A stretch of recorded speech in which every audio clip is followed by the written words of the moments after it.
Hello, work-life warriors. I hope you're doing well. Today, I wanted to do my book review, and today's book is on 3 Magic Words. I have about 4 copies of this book. I absolutely love this book. It was first given to me by my grandmom in 2007. It took a long time to read it.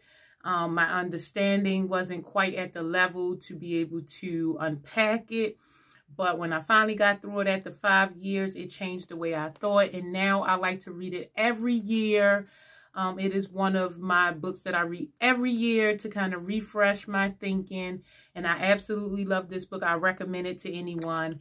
And I just want to, I probably will do a couple of videos from this. But the first one, I just kind of want to talk about some very important things that the book discuss. So so it is a quote that I absolutely love. I have it posted on my wall as an affirmation, and it says, competition attempts to be like, creativeness attempts to be unlike. Competition casts all humanity into the same mold. Creativeness makes of each man an individual counterpart of God. I'll say that again. Competition attempts to be like. Creativeness attempts to be unlike. Competition casts all humanity into the same mold. Creativeness makes each man an individual counterpart of God. I absolutely love this quote because we live in a society where we're always competing. We're competing in relationships. We're competing in families. We're competing at work. We're competing in friendships. We're always competing. We don't just do things to have fun anymore. We want to win, right? We want to be better than the next person. We want to look better than the next person. We want to have more than the next person. And so we spend our lives always competing, trying to keep up with the Joneses, and there's always something new and better coming out, right? And so we rarely, I ain't gonna say never, we rarely take the time, because we do, once we first get it, we take a couple of minutes and we are in awe and we enjoy what we have, but then it's on to the next. And so we rarely take enough time to sit down and to be grateful for what we do have, for all of the things that we do accomplish, without moving on to the next thing or competing to get the next thing quicker, bigger, better, faster. And so competition is always putting you against your neighbor, always putting you against the next person, where you are never just allowed to show up authentically yourself. And instead of you being who you are, the qualities and the traits of you are being compared to the next person, which causes feelings of inadequacy. And so it is so important that we, think about, in the things that we do throughout the day, if we're competing, and if we're competing, are we competing with other people, or are we competing with our old selves, who we used to be? Are we competing to be better than we were yesterday?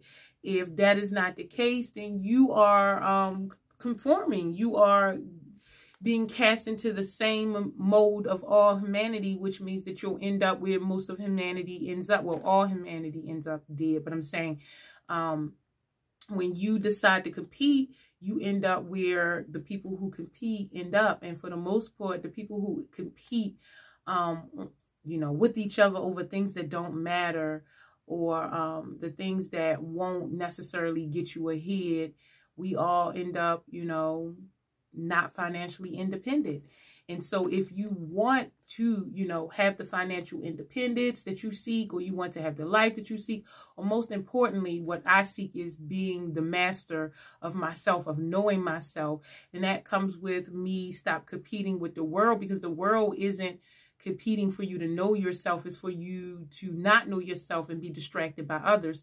And instead, focus on myself and create, the person I want to be, the life I want to have, and do, create the opportunities to, do the things I want to do, instead of keeping my eyes on the competition and always making sure that I am ahead of those who I'm competing with. And if I'm not, then I don't feel great about myself. And so, I absolutely love that, because we're all unique and we can't compete really, because we all did not start at the same starting point. Every person has their own story. Some people were born rich, some people were born poor. We talk about like intersectionalities. There's so many that intersectionalities that cause people to be or have different disadvantages than other people when it comes to opportunities and possibilities and the experiences that they have in life. And so it's, you know, in our best interest to focus on the things that make us unique and the things that, you know, make us creative and make us unique, because we're not born alike for a reason. And in following the things that make you unique helps you to create something that is different from what others are competing for. And so if you don't want to compete, all you have to do is create. And in creating, you will create something new that others will eventually compete for. And so I just absolutely love that idea of not competing and just being yourself and not, you know, competing, create instead.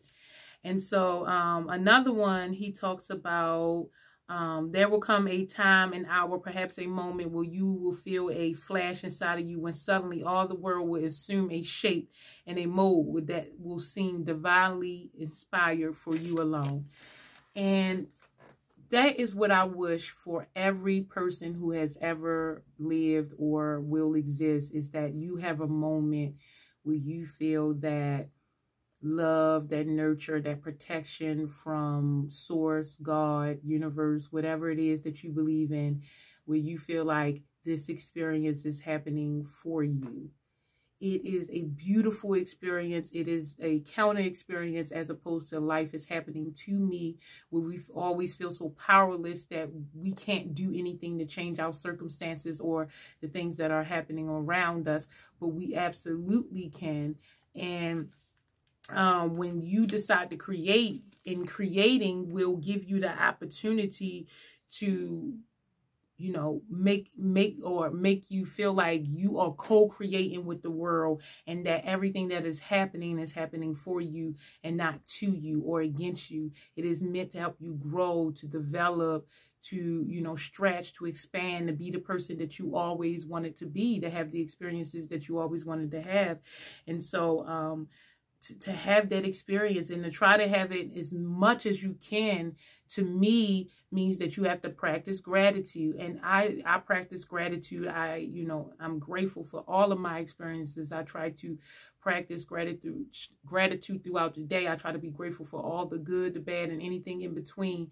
And so in being grateful, I feel like the world, not just feel, I know the world is, you know, working with me, is working for me. It's not the things that are happening around me are not happening to me, it's happening for me. So it makes me more excited to want to play, you know, and engage and try new things in the world and learn and develop and grow and be productive and create and explore, because I feel protected, I feel safe, and I know that anything that I'm doing or, you know, learning is for the, you know, betterment of myself. It's to empower myself.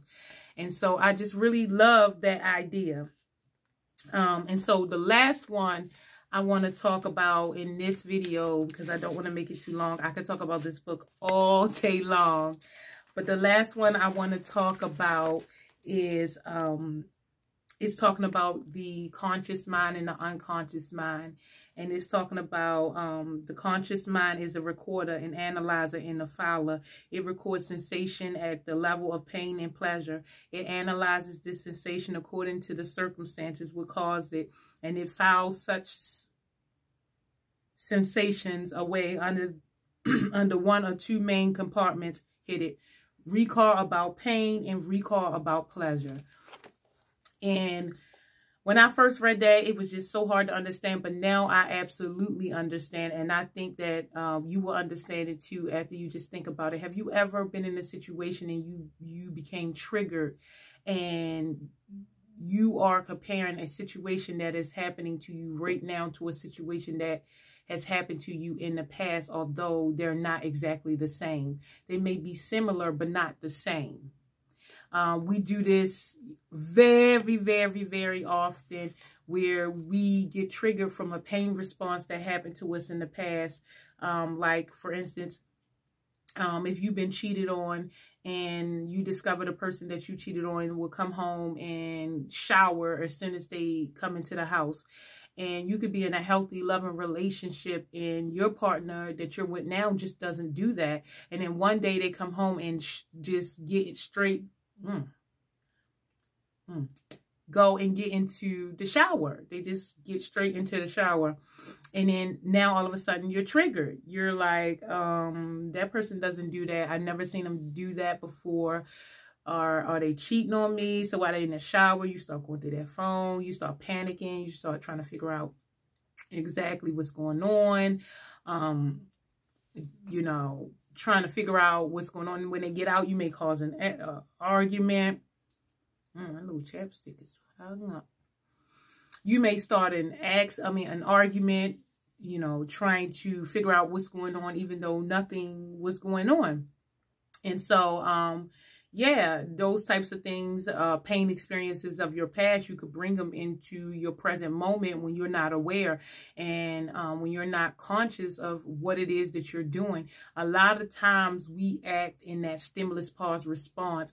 We act before we even pause. We are just acting off of what we know about pain, or this situation or experience is reminding us of a painful experience. And so we just react without thinking.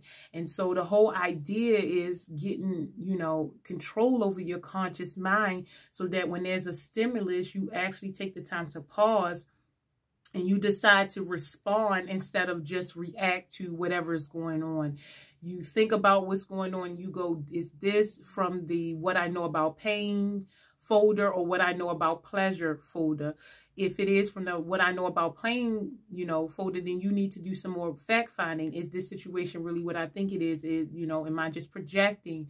Am I remembering a pain and it's not really what's happening right now? And our conscious mind, for the most part, is just recording what happens to us, and without us unpacking it and dissecting it, and we just storing it away, then similar things are sure to cause triggers, and we don't even know why we're triggered. We're just flying off, you know, reacting to something that happened and that we feel bad for later, or that we have to apologize for later, or that we constantly think of, and it hits our character, our self-esteem, self-value, self-worth. So it's worth, you know, taking the time to do the work, to you know, read, to meditate, to pray, to journal, to do all of the things to help learn, grow, develop yourself, so that, you know, more of your pain experiences can be replaced with pleasurable experience, so that you can replace the triggers, you know, in your subconscious or in your mind, to be, you know, you can replace them with things that are better for you, that help you, you know, be the person you want to be, do the things you want to do, go where you want to go, and that, you know, you have more more pleasure in this life than pain, because this life doesn't have to be, you know, pain. Now, there are some suffering, or you will have some suffering. There's some things that can't be controlled, like death cannot be controlled, and you will lose some people that you know, love. You will lose them.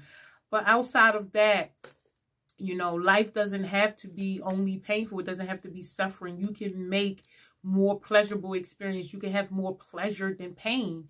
We have been told that, you know, we have both pleasure and pain, and so we expect more pain than we actually need in a lifetime. Most times, I would say, argue all of the time, we cause, you know, a lot of the pain that happens to us in this lifetime, because we don't think that we can have more pleasure than pain, or that we deserve to have more pleasure than pain, than that we're worthy, or that we think that it's unrealistic. And it's only unrealistic if you think that it's unrealistic. And that's what this book, 3 Magic Words, is talking about, that you are the author of your own story, that you are co-creator with something bigger than you, and you have the opportunity to create the type of life you want here, to be the type of person that you want to be, that you have an authentic purpose, that you have to uncover and do the work so that you can have, you know, a quality life. I really, really, really love this book. Have you read it? Tell me what's your takeaways about it. What do you think about competition? What do you think about creating? What do you think about this book? I have 2 more books that I'll do 2 more videos about this book that I'll do, and I'll try to, you know, post them throughout the week. So I hope this helps, work life warriors. Have a great day.